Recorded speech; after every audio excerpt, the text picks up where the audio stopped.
karamihan kasi sa atin guys, alam mo yun, rather than treating the Lord as our God, hindi dapat yung pag-treat natin kay Lord, diba? The God that will provide us everything because God knows everything that we need.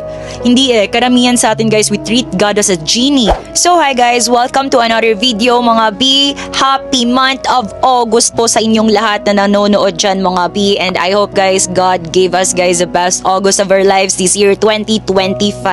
And anyway guys, etong video na to, bibigyan natin to guys ng title. This will be guys episode 3. And the title of this video guys is Never Underestimate the Power of Prayer.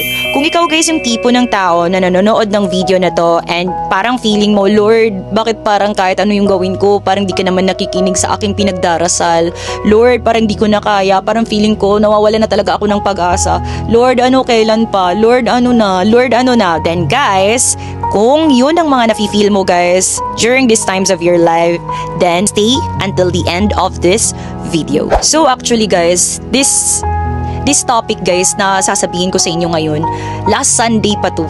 Ayan na, parang magmula guys nung narinig ko siya guys nung last Sunday until now mga B. As in, alam mo yung parang hindi ka ma-at ease kasi parang feeling mo na kailangan mo talaga siya guys i-share. Hindi ko alam guys kung sino-sino sa inyo dyan yung may matinding pinagdadaanan ngayon, but if in case guys you are listening and you are watching in this video, maybe this is already guys yung sign o yung reminder guys ni Lord para sa inyo mga B. So yung topic natin guys sa video na to ay yung kadalasang nilalang lang guys ng karamihan. And walang iba yun guys kundi ang prayer. The power of prayer. Panalangin. Ayan ang mga sis. Oh, bakit Ate Charms? Ano bang meron? Kasi guys, most of the time, aminin man natin mga B, most of the people right now guys, nowadays, ayan na, hanggat kaya natin guys, gawan ng paraan, gagawan natin guys on our own. Sa sarili natin na we only tend to pray guys when things get rough at parang hindi na natin guys kayang solusyonan. Saka tayo guys nagpe-pray, in which dapat mas nauuna muna tayo guys mag-pray bago natin guys gawin yung mga bagay-bagay guys sa buhay natin. Kasi naman Ate Charms, nakailang prayer na ako, parang hindi naman to pinapakinggan ni Lord. Ate Charms naman, napapagod na ako kakapray kasi parang wala namang nangyayari sa pinagdarasal ko. Ate Charms, parang ewan ko ba, parang minsan nga lang ako magpe-pray Ate Charms, pero kung minsan na nga lang ako mag-pray, hindi pa pinagbibigyan. Well guys, kung ganyan yung mindset nyo, sinasabi ko sa inyo guys, you're wrong. Akala nyo lang yun. Akala nyo lang hindi kayo pinapakinggan ni Lord, pero maling-mali kayo mga sis. Lahat ng prayers natin guys umaabot kay Lord. Okay, Duki? So eto siya guys na topic na to. This was guys the topic in the church nung last Sunday. It was guys July 27 nung nagsimba kami. And until now, kaya sabi ko talaga, gusto ko talaga to i-share kasi parang grabe lang. Parang this is guys a reminder na wag natin i-underestimate guys yung pagpipray. O Ate Charms, bakit ano ba? So yung topic na to guys is in the book of Luke chapter 11 verse 5 to 8. Ilalagay ko siya dito mga sis. This is guys from the New International Version, the NIV version mga sis, para mas maiintindihan nyo. Okay, Duki? Nandito lang guys sa screen para makakasabay kayo. Babasahin ko siya sa inyo mga sis kasi until now talaga napapasabi pa rin ako, oh my gosh, this is so true. Okay, Duki? So, start na tayo. Then Jesus said to them, suppose you have a friend and you go to him at midnight and say, friend, lend me 3 loaves of bread. A friend of mine on a journey has come to me and I have no food to offer him. And suppose the one inside answers, don't bother me. The door is already locked and my children and I are in bed. I can't get up and give you anything.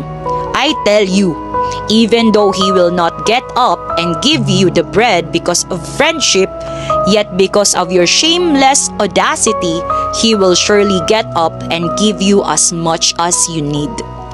Gets nyo? So yun guys, yung parable of the 3 friends. So Tagalogin natin guys para mas lalo nyo siyang ma-feel.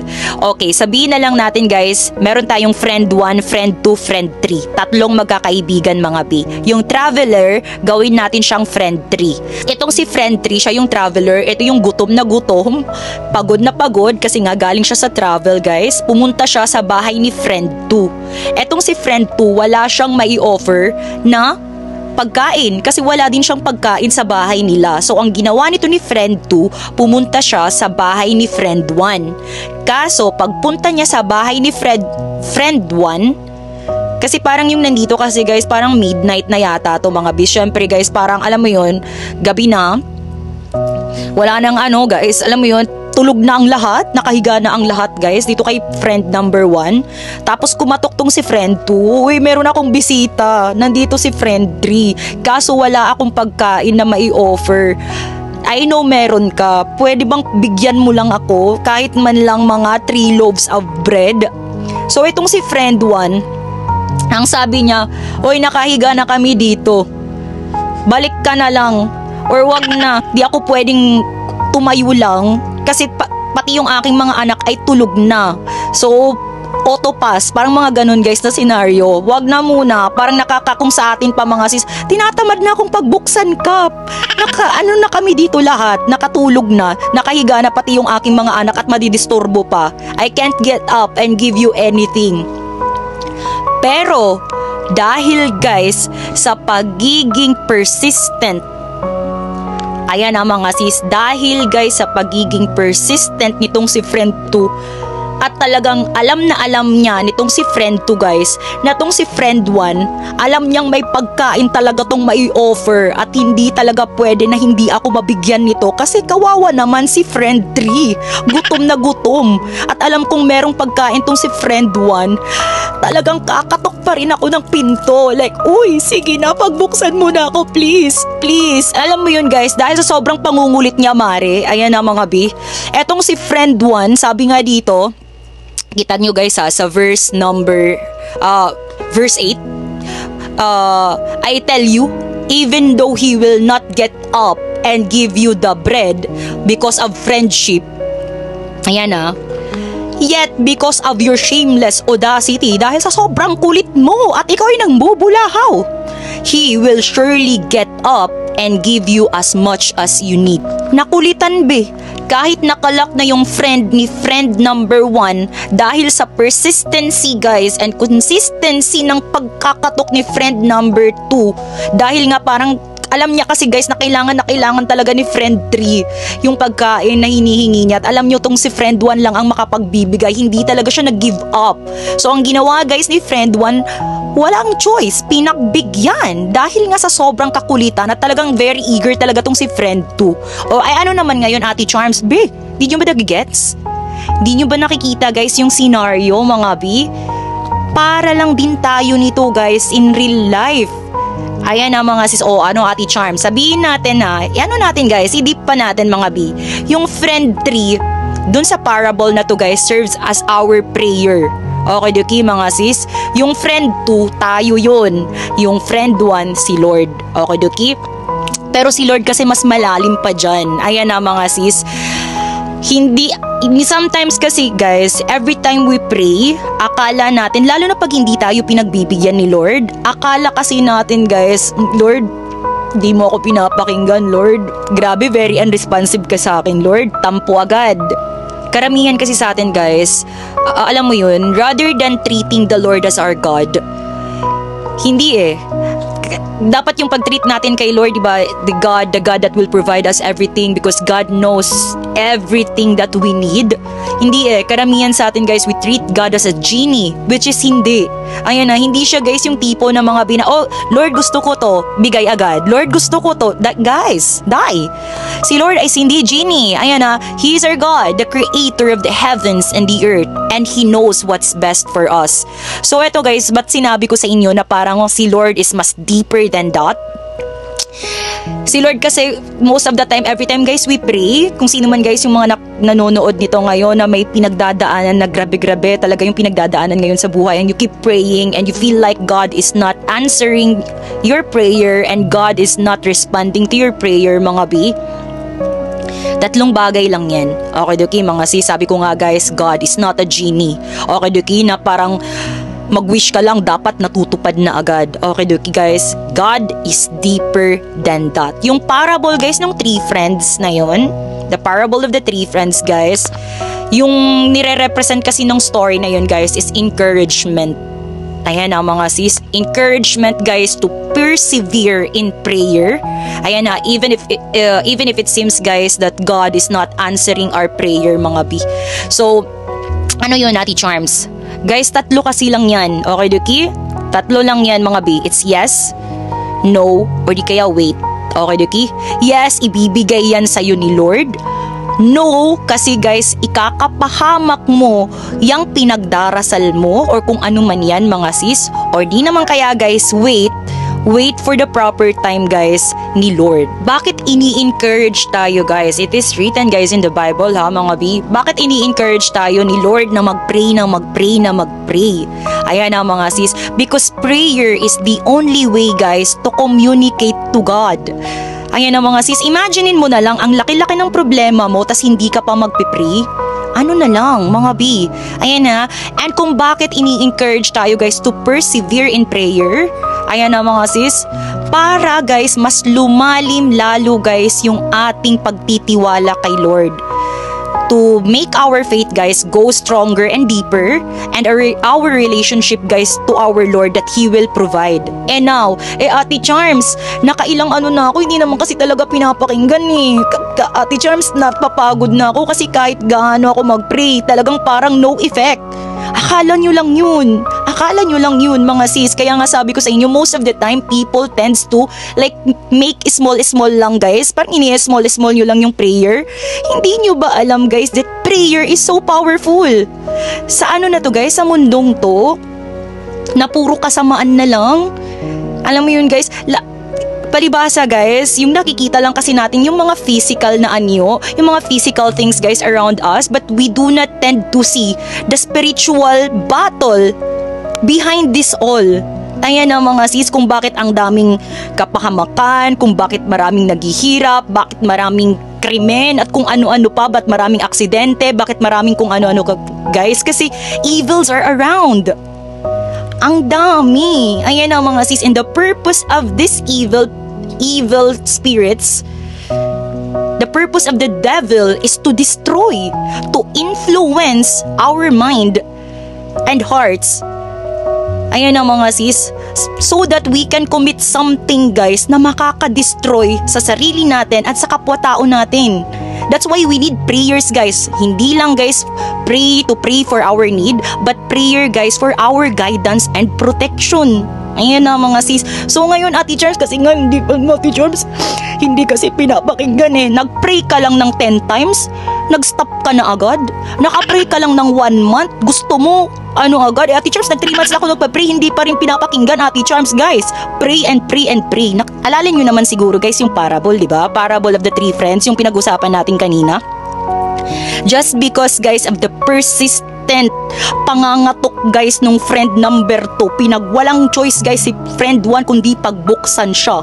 Ayan na mga sis, God sees our hearts guys. Alam niya kung gaano natin kakailangan ng bagay na to. Pero God responds in a different way mga sis. Kaya sabi ko sa inyo kanina mga B, God is deeper than that. If you really guys truly know the Lord, Ate Charms, paano ko ba malalaman kung ano? Read your Bible. Ayan na mga sis, pagbukas ka ng Bible, because you will know guys how much the Lord loves us. Okay Duki, kung ano ba talaga guys si Lord, yung personality niya, malalaman nyo guys. No one will ever tell you guys kung ano to si Lord. Ayan na mga sis, kung ikaw mismo mga B magsisik ka, okay Duki, kay Lord kung ano siya, makikilala nyo si Lord. Soak yourself in prayer. Ayan na, read your Bible, open it mga sis, so that you will have a deeper meaning guys about God, about who is the Lord is. Ayan na mga sis. So balik tayo mga B. Si Lord iba yung way niya. Okay Duki? Kung bakit until now nakailang months ka na, Ate Charms, nakailang months na to. Ayan na mga sis, nag 1 year na nga, 2 years, hindi pa rin ako pinapakinggan. Sila Moses nga guys, ilang years baga? 40 years? Yung iba pa mga sis, yung iba ilang years yung mga paghihintay mga B, yung mga prominent names guys, prominent characters guys sa sa Bible. Ayan na, ikaw pa kaya be? Tayo pa kaya mare? Ayan na mga sis. So, alam mo yung tipo mga sis, tatlo lang kasi guys yung niya ni Lord. Tatlo. Yes, no, o di kaya wait. Okay, Duki? So, ano yun, Ate Charm? Yung una, guys, is yes. Ibibigay yan sa'yo ni Lord nang walang pag-aalinlangan. Ayan na mga sis, mag-consistent prayer ka. Ayan na, guys, 3 days ka na pagpipray, 1 week, 1 month, ayan, hindi ka tumigil, tas nagulat ka na lang, oh my gosh, andito na. Grinant na siya ni Lord. Ayan na mga sis, it's the yes. Yung pangalawa naman, mga B, is no. No. O Ate Charms, bakit naman no? Kasi guys, wag kang malulungkot, wag kang masasaktan, at wag kang magtatampo kay Lord kung sinabi niyang no, hindi ka pinagbigyan. Kasi guys, God sees everything. Nakikita niya guys kung ano yung ikakabuti mo. Sometimes guys, not everything that we ask for or we pray for kay Lord is makakabuti sa atin. Sometimes we do not know mga sis na itong pinagpipray natin, mapatao or bagay man, is the very thing na ikakapahamak natin. Naalala ko guys yung sinabi ni Miss Tony Gonzaga, that God is going to break your plans if He sees that your plans or your plan is going to break you. Tumatatak din talaga sa akin yes guys, yung mga ganyan guys na mga mo yun, parang words of wisdom mga bi. Tumatatak talaga siya guys sa isip ko mga sis. So, yun pa lang. Ayan ang mga sis. Sometimes kasi guys, the know of God is your protection. Sometimes it's a redirection. Ayan ang mga sis na parang may mas makakabuti pa pala sa'yo. Akala mo ito na yung pinaka the best, pero guys, meron pa palang mas better para sa'yo. Always remember guys, that God is always looking for our good. Ayan ang mga sis, hindi tayo ipapahamak ni Lord. All we need to do guys is to obey. Ayan ang mga sis, and to submit ourselves and surrender ourselves guys to God. Okay, Duki mga sis, okay magtatampo mga sis. Isipin nyo na lang, kaya pala siguro hindi to nangyari. Ayan ang mga sis, kasi ikakapahamak ko to. And you know what guys, it will be revealed in due time. Ayan na, malalaman mo pa rin, kaya pala ganun. Kasi, oh my gosh, thank you Lord. Kasi, gustong gusto ko talaga yun. Kaso, ganun pala yun. Ayan na, ganun pala yung mangyayari. Ayan na mga sis, salamat Lord for salamat Lord for guiding me. Ayan na, and for redirecting my path. Ganun siya guys. And yung pangatlo, wait. Ayan na mga sis, kasi sometimes guys, things take time. Ayan na mga bi. Hindi kasi guys, kunwari, meron kang ipagpipray na something. Ayan na mga sis. Ibibigay naman to sa'yo ni Lord. Ito yung sa tatlo, pangatlo yung wait. Ibibigay naman to guys ni Lord sa'yo, pero not yet now. Hindi pa ngayon. In due time, at the right time. Ayan na. Kailan ba yung right time na yan, Ate Charles? Ba't ang tagal naman? Kung kailan ready ka na. Kasi guys, sometimes the things that you wished for, akala mo kasi ready ka na, pero hindi ka pala guys spiritually and physically mature enough to handle the things that you are praying for. Ayan na mga sis, parang nagigets nyo ba guys yung ibig sabihin nun? Ayan na mga bi, yes, ibibigay yan sa'yo ni Lord, but you need to wait. Ayan na, ibibigay niya yan guys sa'yo kung kailan ready ka na. So that's the reason why guys, in your waiting, ayan ang mga sis, wag mong sasayangin guys yung waiting season mo. Wag kang magsasayang. Kahit nahihirapan ka guys sa season, kung nasan ka man, waiting season mga bi, do something that will improve yourself. Ayan ang mga sis na makaka-help para improve ang sarili mo, para mas ma-prepare ka guys sa kung ano man guys ang gusto mo guys mangyari. Kagaya nito, Lord, ilang taon na ako, Papa Jesus. Ayan na, ilang taon na ako, Lord. Kailan pa ba ako makakapangasawa? Oh my gosh. Ay, anong petsa na? Ilang taon na ako. Di pa rin ang lahat na sila nagpangasawa na. Lahat sila may mga asawa, yung iba nga may mga anak na. Kumusta naman ako, Lord? Nakalimutan mo na ako. Mare, makinig ka. Ayan na mga sis, sabi nga nila, ang pag-aasawa is hindi guys parang laro-laro lang kayo guys, bahay-bahayan, nakakalokat eh. Tapos pag nagsawa na kayo sa isa't isa, ano agad? Ayan na, separate agad, mare. Ayan, hindi siya ganun guys. Ayan na mga sis, kung di ka pa guys ready sa buhay ng may pamilya, at may aalagaan. Kung ikaw nga sarili mo pa lang hindi mo pa maalagaan, be, paano na lang guys kung magkakaroon ka pa ng asawa, magkakaroon ka pa ng anak? Tapos gusto mo, Lord, gusto ko na magkaasawa, Lord, kasi be, check yourself first. I-check nyo, ready ka na ba? Ayan na mga sis, ready ka na ba sa ganito, Mari? Ayan na mga sis, ganun lang, ganun guys si Lord. He is always looking after our good. Ayan na mga sis. Kaya yun lang. Kaya ganun na lang talaga ako guys, na hindi ako makamove on. Ever since guys narinig ko yung word na yon mga sis, nung last Sunday sa church, talagang sabi ko, oo nga, grabe talaga. Gusto ko talaga to i-share sa madlang peeps. Kasi guys, nilalang lang natin ang prayer, Mare. Pero guys, Mare, that's the most powerful weapon guys here on earth. Ayan na, tandaan nyo mga sis, hindi lang bala or espada guys. Ayan na mga yung kinakaharap natin dito guys, to slay every kung ano man guys na mga kalaban dyan mga ti. Ayan na mga ayan na, there are more than that. Ayan na mga sis, there is more to that. Ayan na, there is a spiritual battle happening guys na hindi natin nakikita, and it's the battle guys between the heavens and the darkness. Ayan ha mga sis, kaya we need prayer mga ti. Ayan ha mga So if ever guys, natapos nyo tong video na to, ayan ha mga sis, this is just guys a reminder from God, whoever man guys yung mga nakakapanood nito mga na huwag kayong susuko sa prayer. Ayan ha mga sis, kasi guys, God hears every prayer guys na sinasambit nyo sa Kanya. Ultimo mga luha nyo mga that's recorded by God. That's counted by God. Kaya never cease praying. Ayan na mga sis, even if pagod ka na, even if ilang beses ka na naghintay guys, sobrang tagal ka nang naghihintay, pero feeling mo yung prayer mo mga sis, hindi pa rin dinidinig ni Lord guys. Never give up praying. Okay, duty mga sis, because hindi mo alam mga sis, yung pinagpipray mo, malapit na pala. Okay, Duki? And then, And then, magigising ka na lang one day, lahat ng pinagdarasal mo, andyan na. Nakikita mo na. And magpapasalamat ka for not giving up along the way. Ayan ha mga sis. So if ever guys nandito ka, napanood mo to Mare, ayan na mga sis, just drop a comment. Ayan na, kung ano yung mga pinagdadaanan nyo ngayon sa buhay mga sis, never give up.